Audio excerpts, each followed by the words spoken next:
అప్పుడే గొబ్బెమ్మ పూజ మొదలు పెట్టేసిందక్క. ఎన్నన్నా రోషన్ లేదే దానికి. తనే ఈ కుటుంబం కోసం పూజలు చేస్తున్నట్టు, వ్రతాలు చేస్తున్నట్టు, సాంప్రదాయాలు పాటిస్తున్నట్టు బావ అనుకోవాలని, అది నిజమైన ప్రేమ అనిపించుకోవాలని తాపత్రయపడుతుంది. పదవే, మనం కూడా గొబ్బెమ్మల పూజ చేద్దాం. అక్క, ఆ పేడ అవన్నీ నాకు అసహ్యం అక్క. నువ్వు ఎడంగా ఉండి పసుపు కుంకాలు వేస్తూ ఉండు, మంచి మొగుడొస్తాడు. పద భవిష్య. ఎక్కడికి మమ్మీ?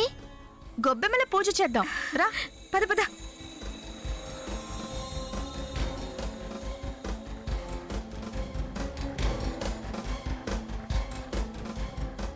సీతాలు, ఆ గొబ్బెమ్మలిటివు. సీతాలు, ఆ గొబ్బెమ్మలు ఇవ్వవే. అవి వదిన చేయించిన గొబ్బెమ్మలు.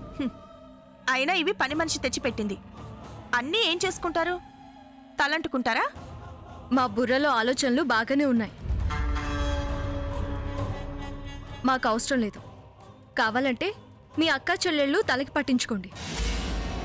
సర్లే, ఇలా అయినా అక్క చెల్లెళ్ళు అన్నావు అంటే తమరి మనసుకు తెలుసు మేమెవరమో. అక్క అక్క అంటూ తెగ నెత్తినెక్కించుకుంటున్నావుగా, అందుకనే అన్నాను. ఆవిడిగారు మంజుల అని ఒప్పుకొని కాదు.